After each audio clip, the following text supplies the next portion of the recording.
할렐루야. 오늘은 7월 14일 월요일입니다. 오늘도 정시 매일 예배를 들으시는 성도님들 한 분 한 분 사랑하고 축복합니다. 다 같이 사도신경으로 우리의 신앙을 고백하며 예배의 자리로 나가겠습니다.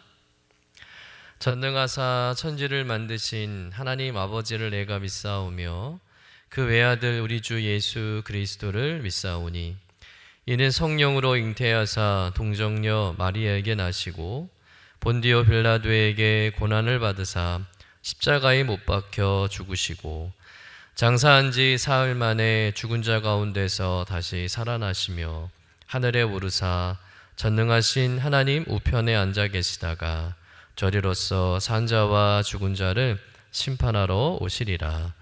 성령을 믿사오며 거룩한 공회와 성도가 서로 교통하는 것과 죄를 사하여 주시는 것과 몸이 다시 사는 것과 영원히 사는 것을 믿사옵나이다. 아멘. 다 같이 찬송가 216장 함께 찬송하겠습니다.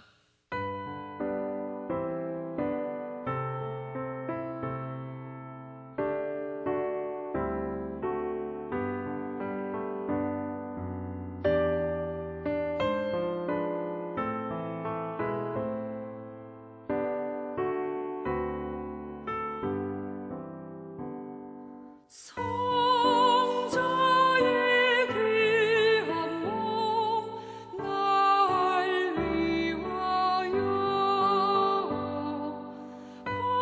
버리신 그 사랑 고마워라.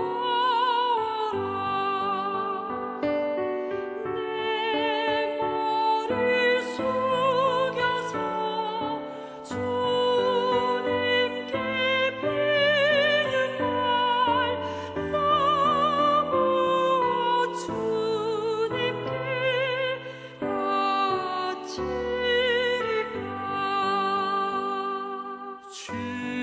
지금도 날 위해 간구하심 이 옅은 믿음이 없나니 주님의 참사랑 고맙고 놀라워 찬송과 기도를 쉬지 않네. 주님의 십자가 나도 지고 진실한 믿음과 마음으로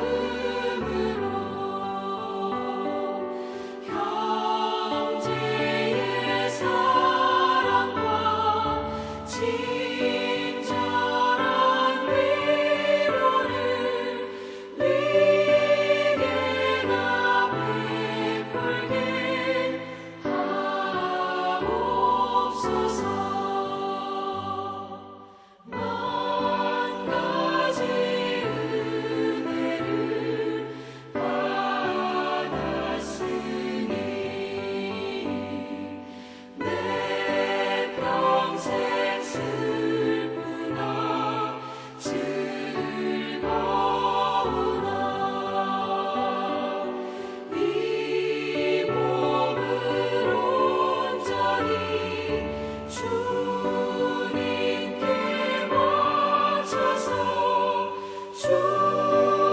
주님만 위하여 늘 살겠네.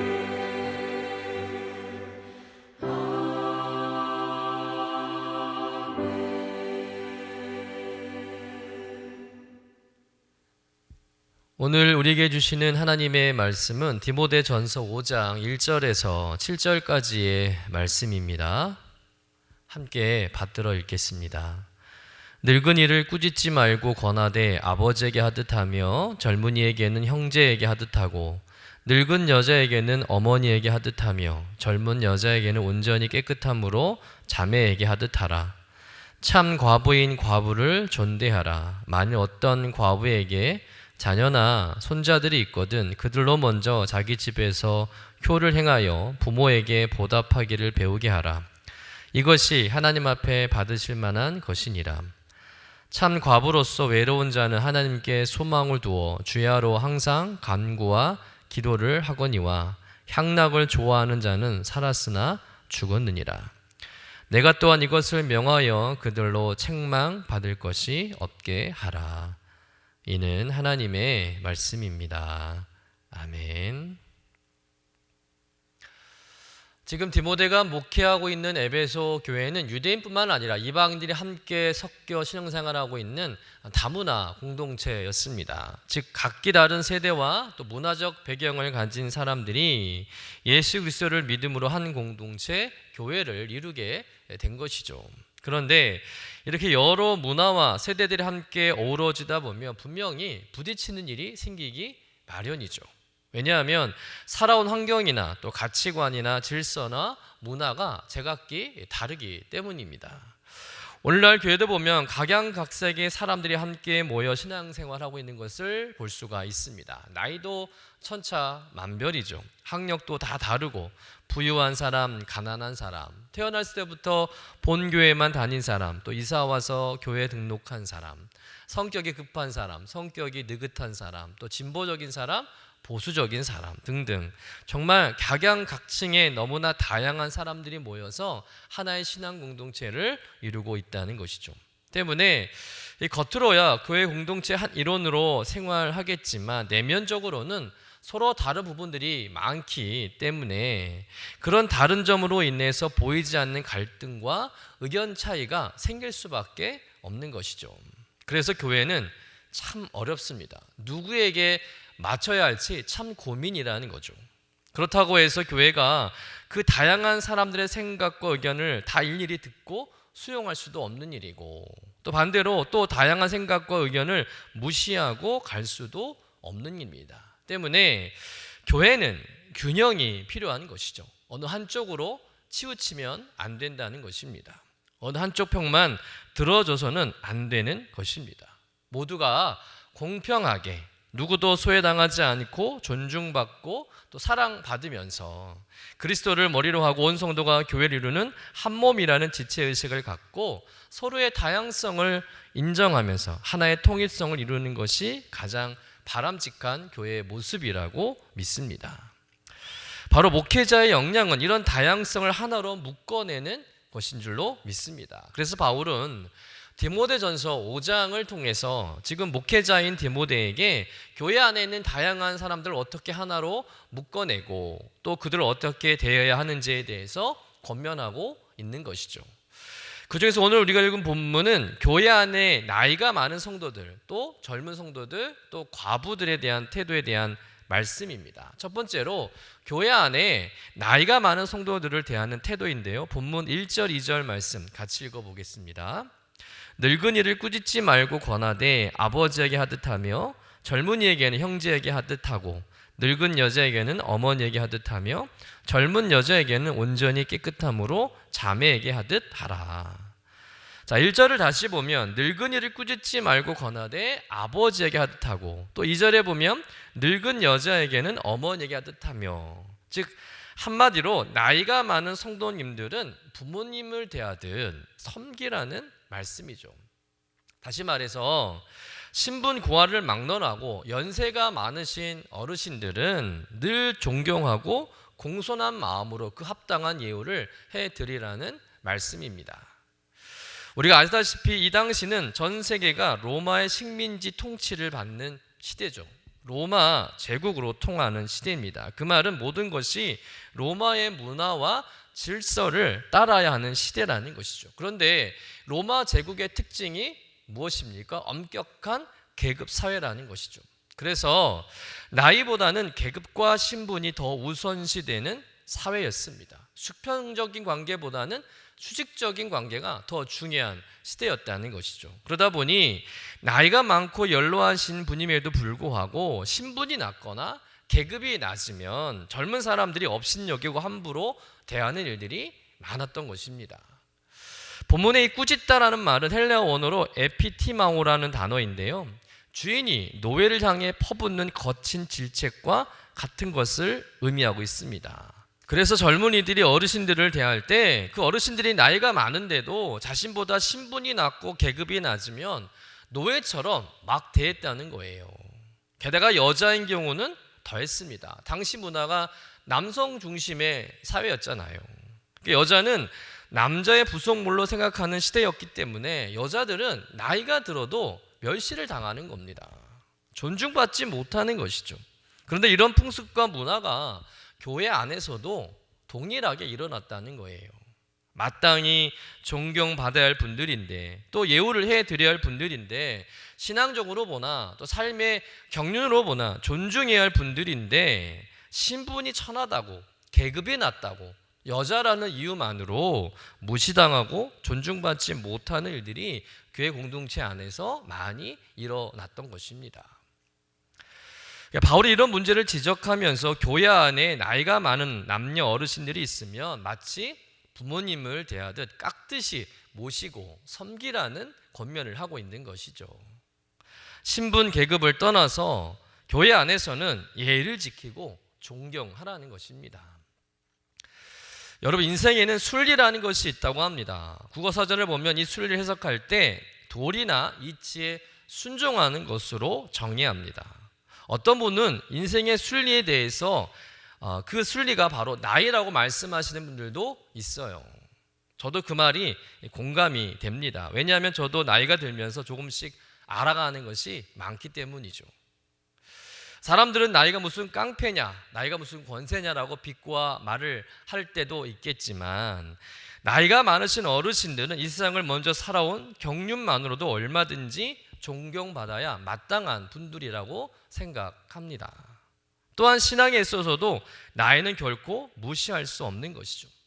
그가 겪어온 그 신앙의 경륜은 절대 무시할 수 없는 것입니다. 왜냐하면 그 긴 세월 속에 신학이 성숙하고 자라기 때문입니다. 씨앗이 뿌려지면 뿌리가 내리고 또 싹을 틔우고 자라고 꽃을 피우고 열매를 맺듯이 우리의 신앙도 오랜 세월 속에서 연그러지는 법이죠. 우리 교회에서도 보면 머리가 허유신 집사님들 또 권사님들 장님들 보면 머리가 저절로 숙여집니다. 그분들이 살아온 인생과 신앙의 결실이 대단해 보이는 거예요. 누구도 쉽게 살아온 인생이 아니지 않습니까? 우리나라가 가장 어렵고 힘들 때 격동의 세월을 극복하신 분들이잖아요. 새벽부터 밤늦게까지 정말 몸이 부서지도록 일하시고 자녀들 공부시키시고 당신들은 못 먹고 못 입고 못 살아도 가정을 위해서 자녀를 위해서 모든 것을 다 바치신 분들입니다. 게다가 신앙적으로 봤을 때도 교회를 위해서 온 청춘을 다 바치시고 물질과 시간을 쏟아 부으시면서 지금의 교회를 세우신 분들입니다. 집 팔아서 헌금하고 또 교회 건축에 모든 것을 다 드린 분들이죠. 날마다 눈물과 기도로 사신 분들입니다. 그분들을 어찌 존경하지 않을 수 있겠습니까? 그런 삶과 신앙의 경륜이 그냥 쌓여지는 게 아니라는 것이죠. 세월이라는 그 무게를 감당한 자만이 얻을 수 있는 영광의 자리인 줄로 믿습니다. 그러니 교회 안에 어르신들을 뵈면 오늘 말씀처럼 아버님, 어머님처럼 사랑하고 섬기고 존중하는 여러분 되시기를 주님의 이름으로 간절히 축원합니다. 두 번째는 교회 안에 젊은이들을 대하는 태도인데요. 본문 1절, 2절 말씀을 다시 보면 젊은이에게는 형제에게 하듯하고 또 젊은 여자에게는 온전히 깨끗함으로 자매에게 하듯하라 이렇게 권면하고 있습니다. 먼저 젊은 남자에게 형제에게 하듯하다라는 말씀에서 형제는 곧 가족의 친형제와 같은 의미라고 합니다. 다시 말해서 혈연으로 맺어진 관계는 아니지만 교회 공동체 안에서 서로 사랑하며 또 끈끈하게 가족처럼 지내라는 말씀이죠. 우리가 교회에서 남자들을 형제님이라고 부르는 경우가 있는데 그 호칭은 남자이기 때문에 부르는 것이 아니라 원래는 당신과 나는 그리스도의 피와 살을 나눈 영적 가족임을 의미한다는 것입니다.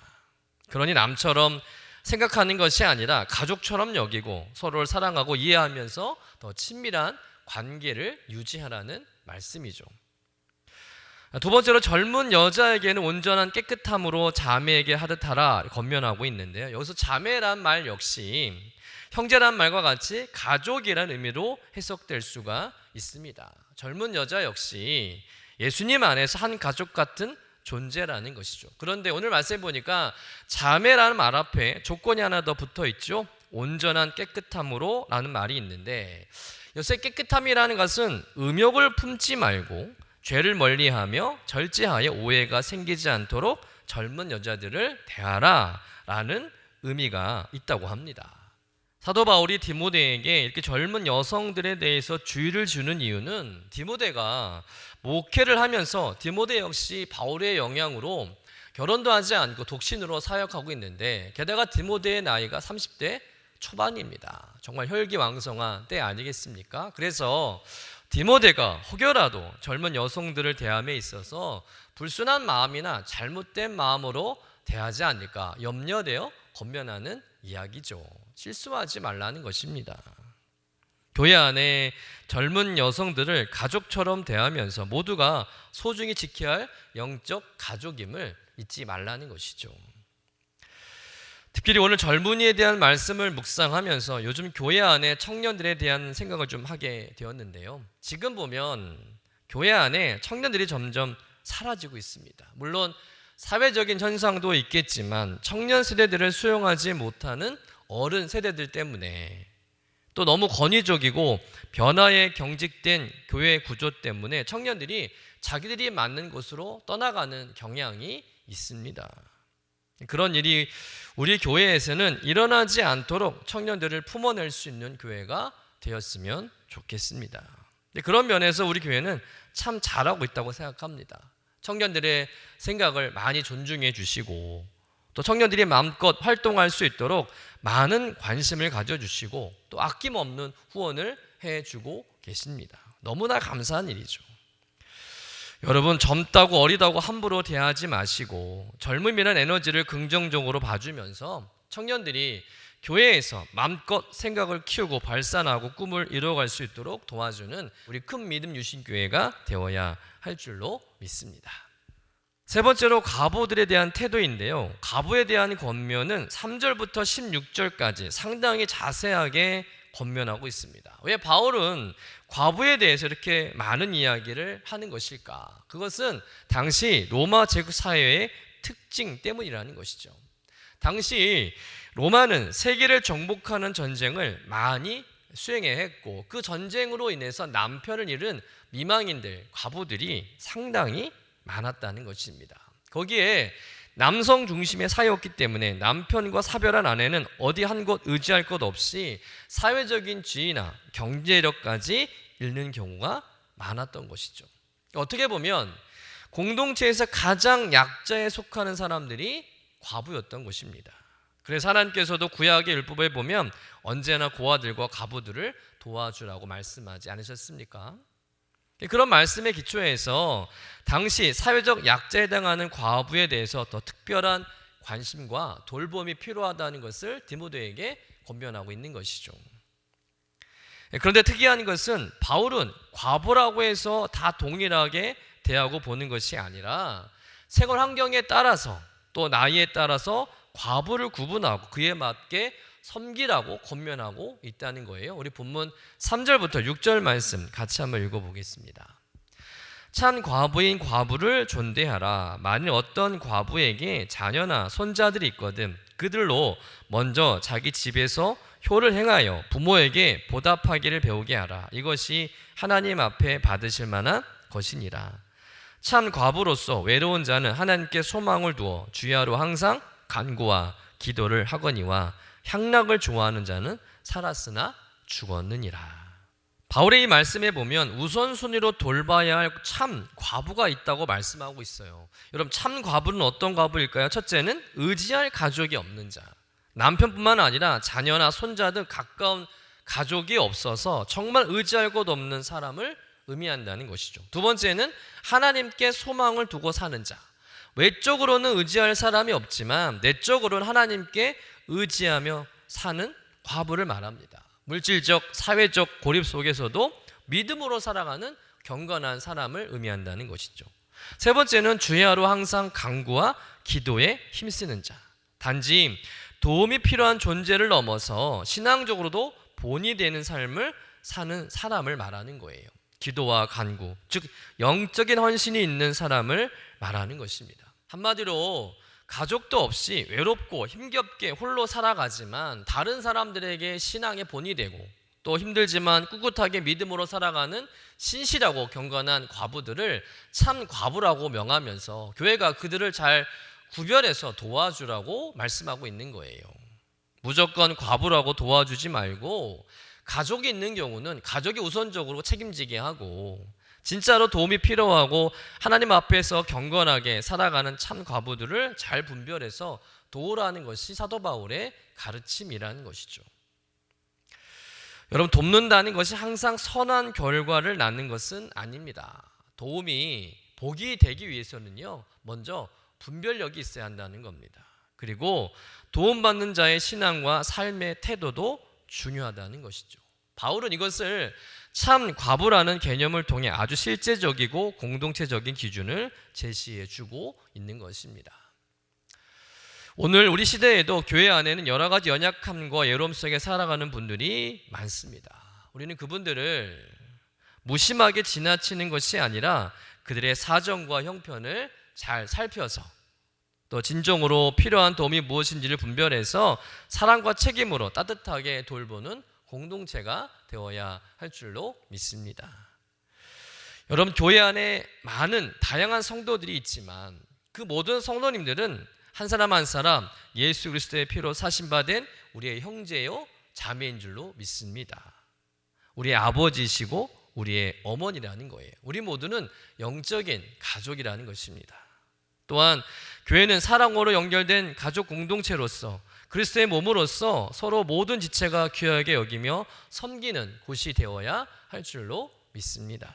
우리 교회가 그런 공동체가 되기를 간절히 소망합니다. 연세 드신 어르신들을 진심으로 존경하고 또 젊은이들이 사랑받고 연약한 자들은 보호받으면서 모두가 그리스도 안에서 하나가 되어서 기쁨과 눈물, 기도와 감사가 넘치는 따뜻한 믿음의 공동체를 만들어가는 저와 여러분 되시기를 주님의 이름으로 간절히 축원합니다. 기도하겠습니다. 사랑과 은혜의 하나님 아버지, 오늘도 생명의 말씀으로 우리의 마음을 비추어 주시고 또 교회 공동체 안에서 어떻게 살아가야 할지를 깨닫게 해주시니 감사드립니다. 하나님, 우리 교회가 다양한 세대와 배경을 가진 성도들이 함께 모인 공동체임을 기억하게 하시고 서로의 다름을 이해하고 또 존중하며 주님의 사랑으로 하나 되는 교회 되게 하여 주옵소서. 우리 어르신들을 아버지와 어머님처럼 공경하게 하시고 또 젊은이들을 형제와 자매로 품게 하시며 연약하고 외로운 이웃들에게 따뜻한 위로와 돌보의 손길을 내밀게 하여 주옵소서.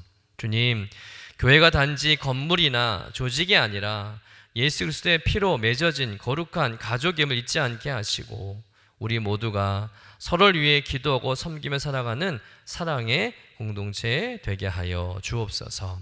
우리 큰 믿음 유신 교회가 세대 간의 장벽을 허물고 이 땅 위에 하나님의 나라를 이루어가는 따뜻하고 건강한 교회 되게 하여 주옵소서. 감사드리며 거룩하신 예수님의 이름으로 기도드립니다. 아멘.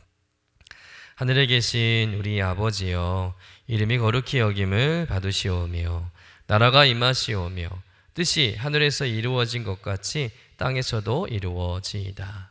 오늘 우리에게 일용할 양식을 주시옵고 우리가 우리에게 죄 지은 자를 사하여 준 것 같이 우리 죄를 사하여 주시옵고 우리를 시험에 들게 하지 마시옵고 다만 악에서 구하시옵소서. 나라와 권세와 영광이 아버지께 영원히 있사옵나이다. 아멘.